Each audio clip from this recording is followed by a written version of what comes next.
আসসালামু আলাইকুম। আজকে তৈরি করছি রেস্টুরেন্ট স্টাইলের জুসি আর সফট বিফ স্টেক। সহজ কিছু উপকরণ দিয়েই ঘরেই বানিয়ে ফেলুন দারুণ মজার এই রেসিপি। চলুন তাহলে দেখে নেই।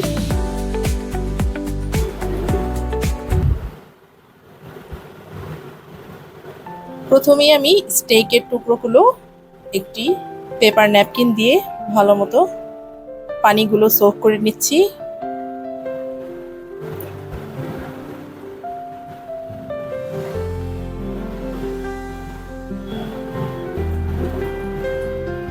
ভালো মতো চেপে চেপে পানিগুলো সোক করে নিতে হবে।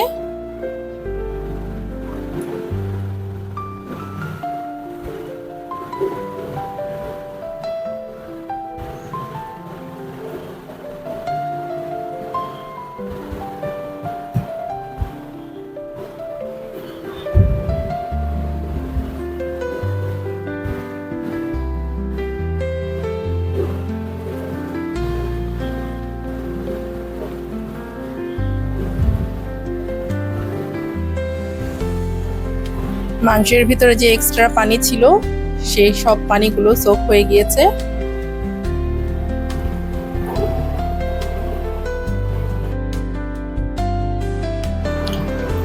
সবগুলো মাংসের টুকরো আমি ভালো মতো মুছে নিয়েছি এবং একটি কাঁটা চামচের সাহায্যে ভালো মতো একটু ছিদ্র করে নিতে হবে। এবার দিচ্ছি সয়া সস 2 টেবিল চামচ,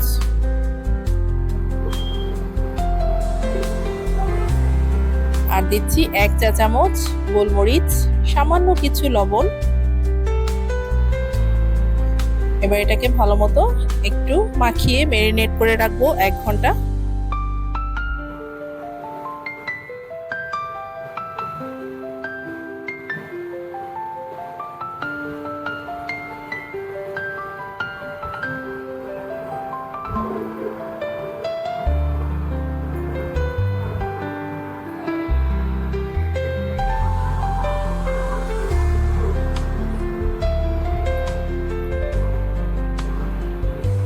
এক ঘন্টা পরে চলে আসলাম। এই প্যানের ভিতরে আমি বাটারটা গলিয়ে নিয়েছি।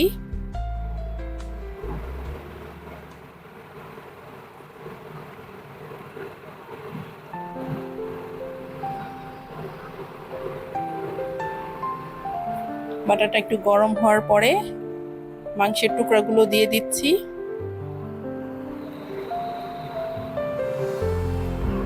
চুলার হিটটা অবশ্যই মিডিয়াম হিটে রাখবেন।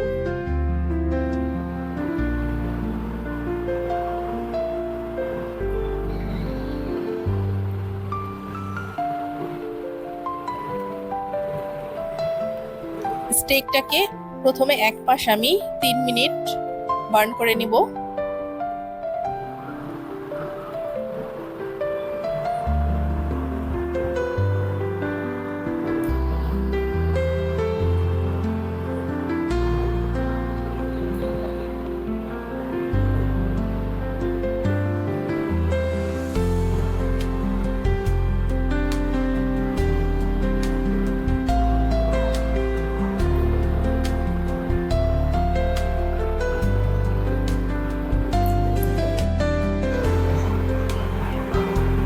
তিন মিনিট হয়ে গিয়েছে।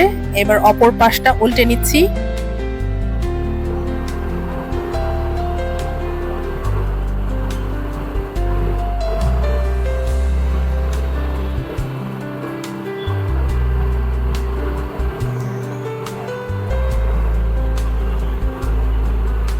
এভাবে করে বাকি পাশটাও আমি 3 মিনিট ভেজে নিব। আর একটু গোলমরিচ উপর থেকে ছিটিয়ে দিচ্ছি।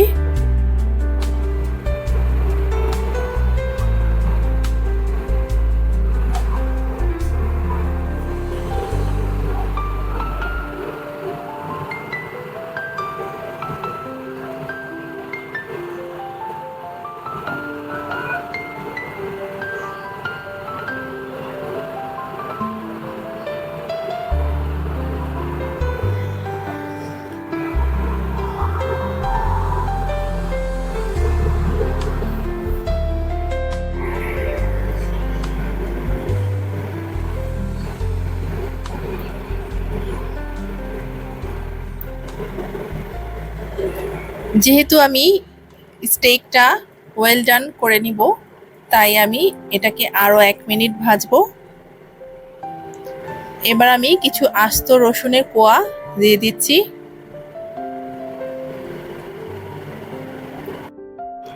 এই 1 মিনিটের মধ্যে রসুনগুলো সিদ্ধ হয়ে যাবে। আর যদি স্টেকটাকে হাফ ডান খেতে চান, তাহলে সে 1 মিনিট ভাজার প্রয়োজন নেই, নামিয়ে নিলেই হবে।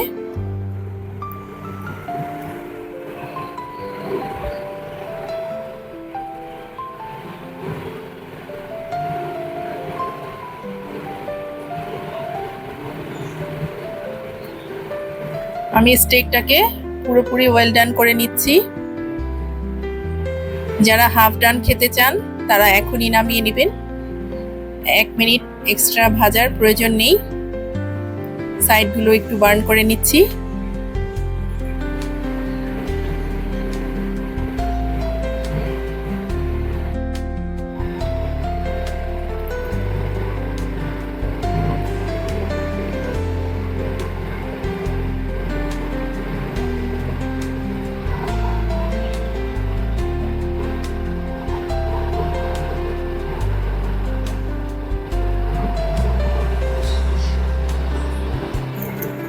বিফ স্টেক হয়ে গিয়েছে, এবার নামিয়ে নিব।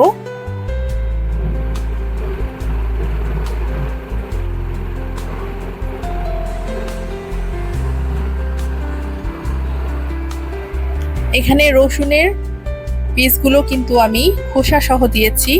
খোসা ছুলে দিলে বেশি বার্ন হয়ে যেত, তাই খোসা সহ দিয়েছি যেন ভেতরটা সেদ্ধ হয়ে যায়। এবার রসুনের পিসগুলো খোসা ছাড়িয়ে পিস করে নিব।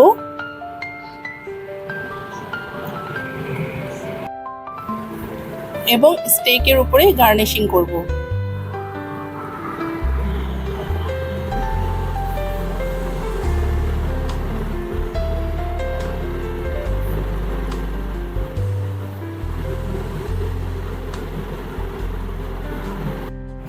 তৈরি হয়ে গিয়েছে বিফ স্টেক। দেখতেই কত লোভনীয় লাগছে। গরম গরম বিফ স্টেক পরিবেশন করুন ফ্রেঞ্চ ফ্রাই, সবজি বা ম্যাশড পটেটোর সাথে। ভিডিওটি ভালো লাগলে অবশ্যই আমার চ্যানেলটিতে সাবস্ক্রাইব করে দিয়ে যাবেন এবং রেসিপিটি অবশ্যই বাসায় একবার ট্রাই করবেন। ভালো লাগলে আমাকে কমেন্টে জানাবেন। আজকের জন্য বিদায় নিচ্ছি। আল্লাহ হাফিজ।